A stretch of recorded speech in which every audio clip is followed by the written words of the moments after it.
Assalamualaikum warahmatullahi wabarakatuh. Selamat siang anak-anak, bagaimana kabarnya hari ini? Semoga kalian semua selalu dalam keadaan sehat walafiat, amin ya robbal alamin.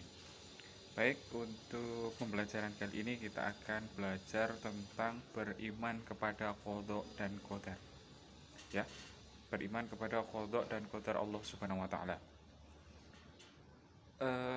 Sudah kita ketahui bersama bahwa rukun iman adalah yang terakhir, itu adalah rukun atau percaya kepada qadha dan qadar. Rukun iman yang keenam adalah percaya kepada qadha dan qadar, yang berarti beriman kepada takdir Allah Subhanahu wa taala, yakni meyakini bahwa adanya ketetapan Allah yang berlaku atas makhluknya, baik ketentuan yang telah, sedang maupun yang akan terjadi. Ya, jadi dalam konteks ini kita akan belajar tentang beriman kepada qadha dan qadar, ya, dan masuk dalam konteks ke dalamnya lagi, yaitu tentang takdir yang sudah kita alami, yang sedang kita alami, dan yang akan terjadi. Itu termasuk dalam pembahasan kita hari ini. Kemudian kita akan mempelajari apa itu qadha dan apa itu qadar. Qadha menurut bahasa berarti menentukan atau memutuskan. Sementara menurut istilah adalah segala ketentuan Allah Subhanahu wa taala sejak zaman azali atau zaman masih dalam kandungan. Kemudian apa itu qadar? Qadar adalah memberi kadar, ya, aturan atau ketentuan. Sementara menurut istilah adalah ketetapan Allah terhadap seluruh makhluknya tentang segala sesuatu.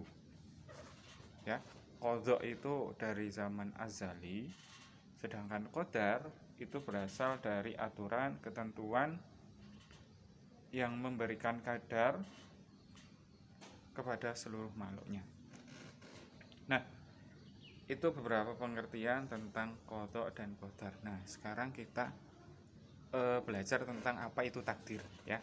Takdir sendiri, takdir kalau yang kita ketahui selama di lingkungan kita, ya, ada matahari terbit dari timur, kemudian bumi mengitari matahari, ikan berenang di air, burung terbang di angkasa. Sementara manusia ada yang lahir dengan jenis kelamin laki-laki dan jenis kelamin perempuan. Nah, terkhusus bagi makhluk yang Allah ciptakan selain manusia, takdirnya sudah tidak bisa ditawar lagi, ya. Takdirnya sudah tidak bisa ditawar lagi. Artinya, ya, kalau bumi itu seperti itu, kemudian ikan berenang di air dan lain sebagainya, itu sudah tidak bisa ditawar. Artinya, ya, apa adanya seperti itu. Tetapi istimewa bagi manusia itu bisa dirubah, ya. Jadi manusia bisa memilih takdirnya untuk berbuat baik, berbuat buruk, mau jadi orang miskin, orang kaya, orang sukses, itu sesuai dengan usaha manusia itu sendiri. Nah, itu keistimewaan yang diberikan Allah kepada manusia sendiri. Kemudian takdir yang dialami oleh manusia sendiri itu berkaitan dengan yang namanya ikhtiar. Nah, apa itu ikhtiar? Ikhtiar adalah usaha sungguh-sungguh dan maksimal dari semua amal perbuatan dan aktivitas yang dilakukan, atau kesungguhan hati dan tekad yang kuat untuk mewujudkan cita dan asa. Ya, kalau bahasa kita sehari-hari, ada usahanya. Segala sesuatu itu harus ada usahanya. Ya, kalau kita pengen sukses, kita harus berusaha. Kalau kita pengen pintar, juga harus berusaha untuk belajar. Nah, ada beberapa statement atau pernyataan manusia berkewajiban ikhtiar sementara Allah Subhanahu wa taala yang menentukan takdir. Lalu kenapa manusia harus berikhtiar? Ini yang sering salah untuk dipahami. Berikut jawabannya. Takdir berjalan menurut hukum sunatullah. Sunatullah artinya keberhasilan hidup sangat tergantung sejalan dengan usahanya, ya, sejalan dengan usahanya, dengan sunatullah. Contoh, ya, kalau orang makan pasti akan jadi kenyang. Kalau orang belajar pasti akan pintar. Kalau mau kaya ya harus bekerja keras. Itu yang disebut dengan hukum sunatullah. Yang kedua, kenyataan menunjukkan bahwa tidak ada seorang pun yang mengetahui takdirnya. Ini benar sekali. Yang diperintahkan oleh Allah adalah berusaha, ikhtiar, dan ikhtiar. Kemudian siapapun yang berusaha dengan sungguh-sungguh akan memperoleh keberhasilan dan mendapatkan cita-cita sesuai dengan yang diinginkan. Ini jelas. Manjada wajada, barang siapa yang bersungguh-sungguh maka dia akan berhasil. Kemudian takdir pun di sini dibagi menjadi dua, ya. Ada yang disebut dengan takdir mubram dan takdir mu'alaq. Apa itu takdir mubram atau mubrom? Yaitu takdir semata-mata ketentuan Allah seperti kematian, kelahiran, dan jenis kelamin. Itu yang sudah ditentukan oleh Allah. Kedua, takdir mu'alaq, yakni takdir yang tergantung pada ikhtiar dan potensi yang ada pada manusia seperti sembuh dengan berobat, sukses dengan belajar, sukses dalam bekerja, yang termasuk mu'alaq, yaitu tingkat hidup, kecerdasan, kebahagiaan, dan kesejahteraan. Nah, itu yang bisa diusahakan. Jadi mubram itu yang sudah ditentukan oleh Allah, kemudian mu'alaq itu yang bisa diusahakan dengan ikhtiar manusia.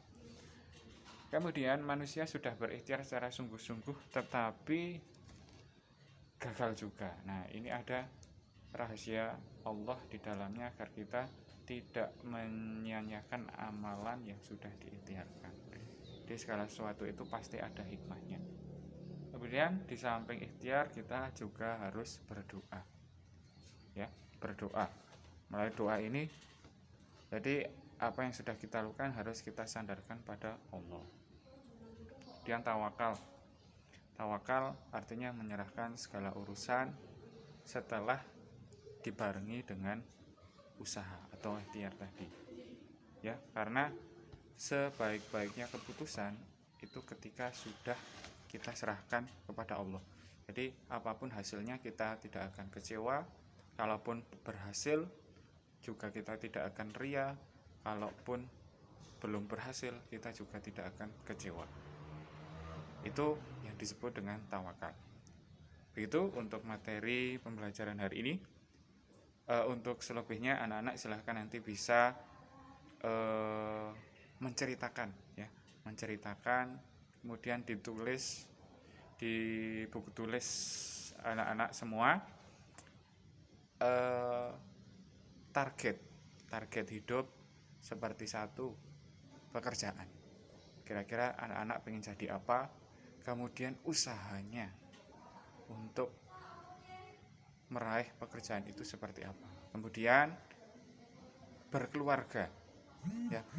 Kira-kira anak-anak akan mencari seorang pendamping hidup yang seperti apa, kemudian menikah umur berapa, dan lain sebagainya. Itu coba kalian tuliskan, ditulis di buku tulis. Kemudian ibadah, ya, ibadah, target kalian dalam beribadah, baik itu ibadah terhadap Allah Subhanahu wa taala terkhusus, ya, ataupun secara umum muamalah dengan orang lain. Targetnya contoh sholat tahajud setiap malam, sholat duha setiap pagi, atau puasa Senin Kamis dan lain sebagainya. Itu Coba nanti anak-anak tuliskan, kemudian dikirim di grup kelas ya. Ya, gitu aja. Terima kasih. Semoga bermanfaat. Saya akhiri, wassalamualaikum warahmatullahi wabarakatuh.